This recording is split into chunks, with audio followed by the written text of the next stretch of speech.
I got a briefing, I saw the intelligence, and we know exactly what we're doing. You know, they lied for months. It was about fentanyl. If you want to call John Fetterman a liar, go ahead. But that's what he said. It's a lie that fentanyl comes from Venezuela. And then they corrected that lie and changed it to cocaine. They can't keep their story straight. We are murdering people in foreign waters because we want 17% of the world's oil. Listen closely. This is the setup. Scott Jennings returns to CNN, not as a neutral analyst, but as a familiar defender of power. That matters, because who gets airtime shapes what viewers are encouraged to accept as normal. Here's what that really exposes. This isn't just a panel, it's a pattern. Partisan certainty is framed as expertise, and repetition is mistaken for credibility. The format looks like debate, but the function is persuasion. And this is where democracy meets denial. Accountability fades quietly when confident narratives replace evidence. Not through outrage, through calm, practiced messaging that asks for trust without proof. If you believe the path forward is built on progress and inclusion, hit that subscribe button. Let's make this community the strongest voice for democracy online.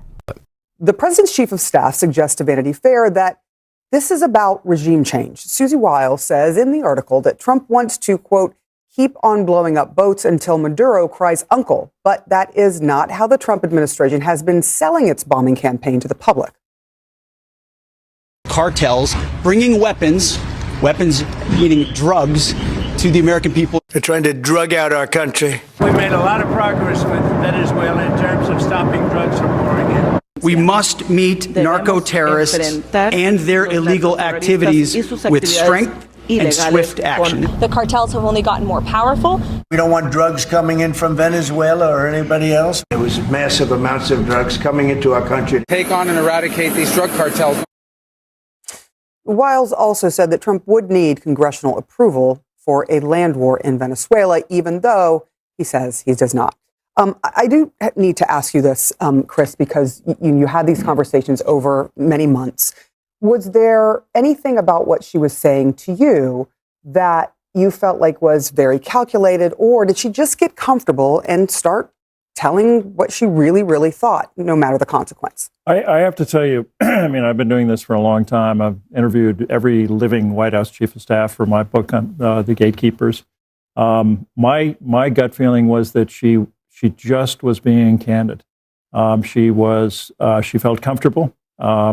She thought she was getting a fair hearing, and I think part of it was I think she felt that she could convince me that that they were pursuing the right course. And so again, I'm not going to psychoanalyze her, but I can tell you what she told me. I want to ask you, I think I spoke last week to Congressman Magaziner, who said this war is not about drugs, it is about oil, and it is about getting regime change. Do you think that's the case? Can it be about both? I mean, look, I got no problem with what they're doing. I think the American people are behind it. But then what happened to America First and not getting involved with other wars? Because a lot of people, even, on the right as well, say, hold on a second, do we want to start another war? Good question. Well, I don't think it's very America First to let a narco-terrorist state with an illegitimate government that's aligned with China and Russia and Iran do things in our hemisphere that we don't like, with drugs or anything else. I don't think we like it that they're trying to go into Guyana right now and take over their oil either. And so the president's position has always been, this is the Western Hemisphere, we're going to police it, and we don't even recognize these guys as a legitimate government. And so he's trying to bring about a situation where the worst people in the hemisphere are not enriching themselves, not distributing drugs. And if we wind up with a legitimately elected government there that's aligned with the United States instead of Russia, China, and Iran, that's America First. I'd love to add some facts to this. I see you leaning in, John. Yeah, thank you so much, because we are murdering people in boats in foreign waters based on lies. There is no evidence. There is no proof of any drugs on these boats. There is no due process for these people. We would not allow cops to murder Americans we think are carrying drugs. Donald Trump's pardon of the Honduran president who smuggled 400 tons of cocaine into this country shows they are not serious about stopping the flow of drugs. This is because some Republicans just can't give up the thought of a second war for oil in this century. And I'm more interested in the bombings of October 16th. not September 2nd. October 16th was when there were 2 survivors. Right. And we chose to not murder those survivors. And they sat on a Navy boat for 2 days. And then you know what our Navy did? Repatriated them back to Colombia and Ecuador. They sent them home, which means either we are murdering innocent people or we are letting dangerous narco-terrorists go free. John, that's the deal. I can report to you what Pennsylvania Senator John Fetterman said today, who went into a classified briefing and came out and said, we know exactly who's on the boats. We know exactly what they're doing. We know exactly what they have. We can't show you. So you have a. It's all real, but we can't ever let you see it. These are classified briefings, but you have a United States senator of the president's opposition party saying, I got a briefing, I saw the intelligence, and we know exactly what we're doing. You know, they lied for months. It was about fentanyl. If you want to call John Fetterman a liar, go ahead. That's what he said. It's a lie that fentanyl comes from Venezuela. And then they corrected that lie and changed it to cocaine. They can't keep their story straight. We are murdering people in foreign waters because we want 17% of the world's oil. Watch the smirk. That's the tell. It's not confidence rooted in evidence. It's theater. A visual cue meant to signal, this is settled. Trust me. Scott Jennings leans in with that same smirk, delivering certainty while the facts remain unseen. But here's what that really exposes. When facts are fragile, attitude becomes the argument. Because let's slow this down. A classified briefing from Pete Haggith is not a truth serum. It's information filtered by people with power, agendas, and something at stake. Secrecy doesn't certify honesty. It limits who's allowed to question the story. And if leaders like Scott Jennings are willing to mislead in public, there's no democratic principle that says they suddenly become saints behind closed doors. John Fetterman's voice, pushing back, reminds us that scrutiny is not optional. It's necessary. And this is where memory becomes a safeguard. We've seen this pattern before. Confident claims, intelligence we're told we can't see, and an insistence that skepticism itself is reckless. History didn't vindicate that approach. It punished it. The cost wasn't abstract, and it wasn't paid by Scott Jennings or Pete Haggith. It was borne by the people whose lives hang in the balance. Here's the structural problem. In a democracy, authority is supposed to earn trust through transparency, not demand it through titles or smirks. When someone like Scott Jennings uses his name or Pete Haggith's position to shut down scrutiny, that's not strength. It's avoidance. Real confidence invites questions. Performative confidence deflects them. So the takeaway is grounded and serious. Skepticism isn't cynicism. It's a civic duty. Because when decisions involve life, death, and the use of force, belief without proof, even when delivered by Scott Jennings or sanctioned by Pete Haggith, isn't leadership. It's a risk imposed on others without their consent. The reality is that the vast majority of Americans, about 57%, are very supportive of this. They see this as an extension not of Trump's foreign policy, but ultimately of protecting the homeland. And since these attacks have begun, 95% decrease in the number of drugs that are being smuggled here. So I think, again, we've always policed our own backyard, the Western Hemisphere. And bear in mind, yes, this is about drugs. It's about a lot of things. It's about drugs. It's also about Venezuela is a narco-terrorist state. They've sent gangs. There's been FBI reports on this.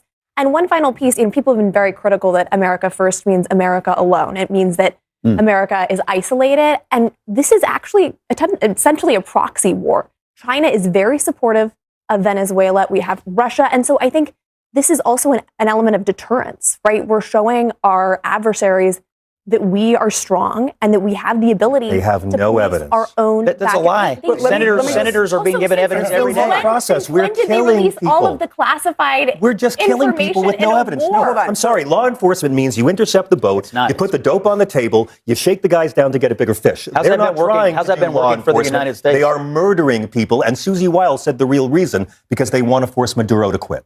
I do want to ask you. Listen closely. Scott Jennings' smirk is the tell. It's not confidence grounded in evidence, it's performance. A quiet signal meant to project authority and suggest the debate is already settled. But pay attention to what follows. The conversation pivots almost instantly to John Fetterman, his health, his struggles, his complicated standing within the Democratic Party. That pivot is not accidental. When Scott Jennings can't defend the substance of the policy, the move is to attack the messenger. Debate Fetterman so you don't have to defend the facts. That's not analysis. It's deflection. And in a functioning democracy, optics and cable news confidence never replace proof. Evidence does, every time. Here's what that really exposes. The right doesn't elevate John Fetterman because Scott Jennings or Pete Hegseth suddenly respect his perspective. They elevate him because one clip, one out-of-context moment, can distract from uncomfortable questions about policy, accountability, and real-world consequences. This is manipulation disguised as commentary. A strategy designed to shift focus away from what Pete Hegseth is briefing and what Scott Jennings is defending. And that's exactly why critical thinking isn't optional. It's essential.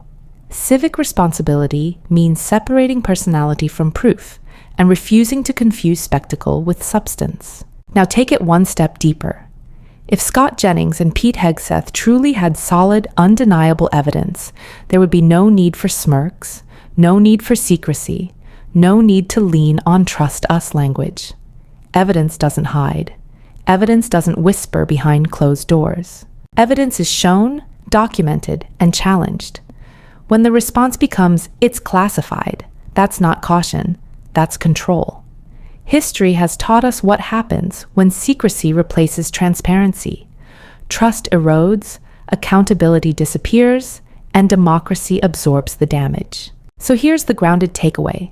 Smirks from Scott Jennings, secret briefings from Pete Hegseth, and character attacks on John Fetterman are not evidence. Transparency, verification, and accountability are.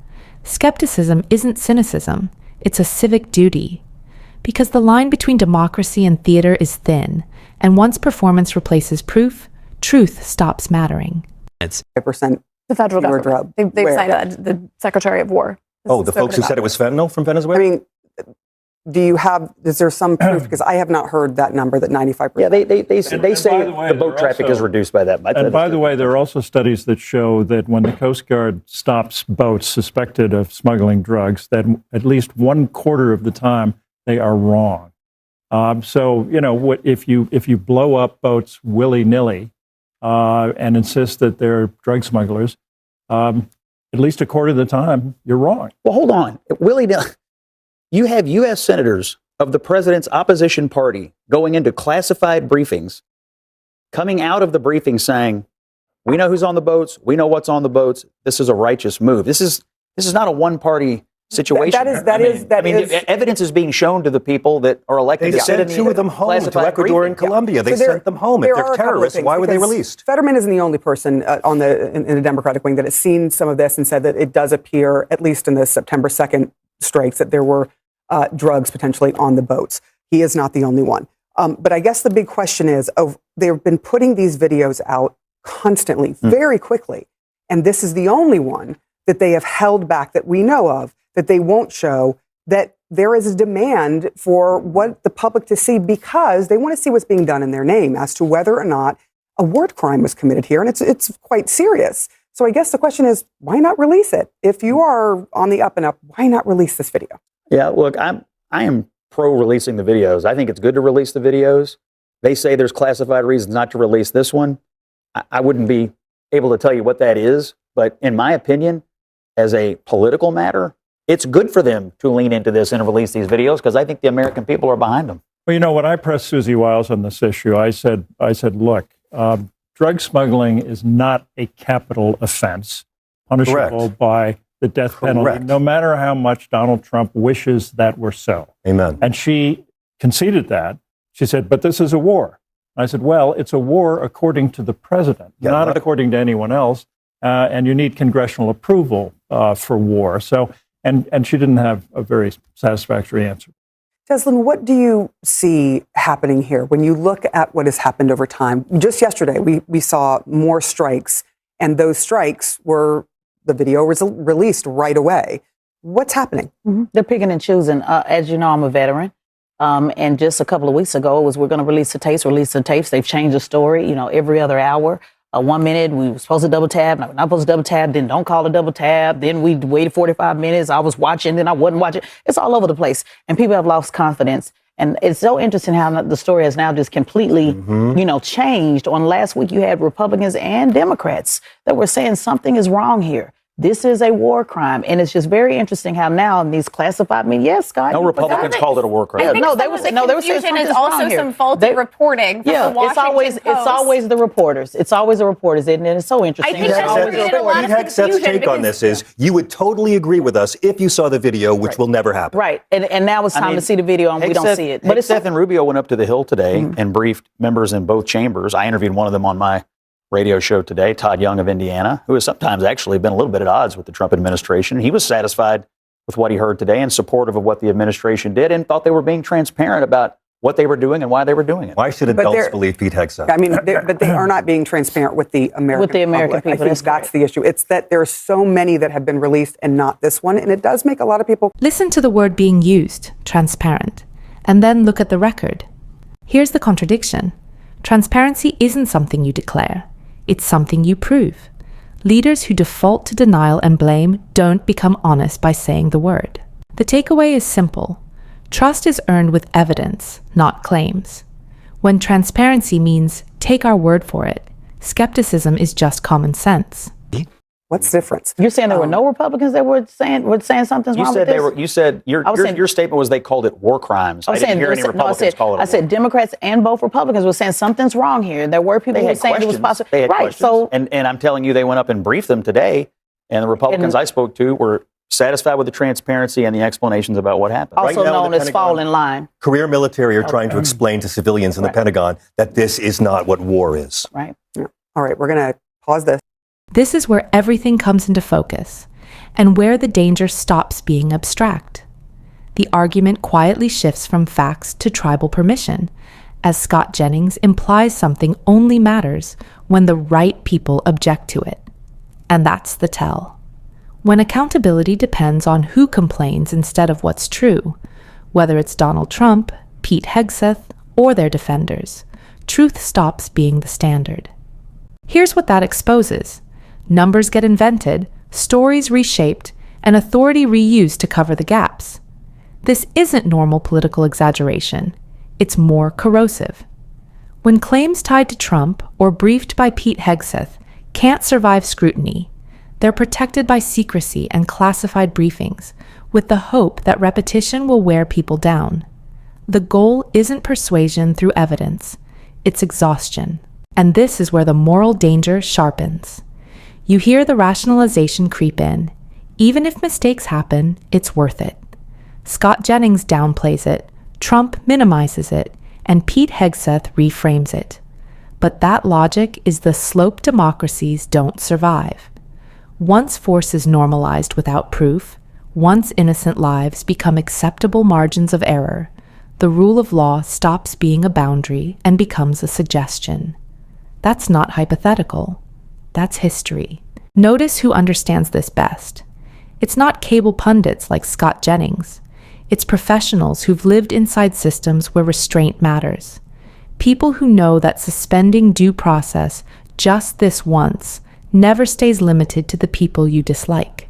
Power doesn't limit itself voluntarily.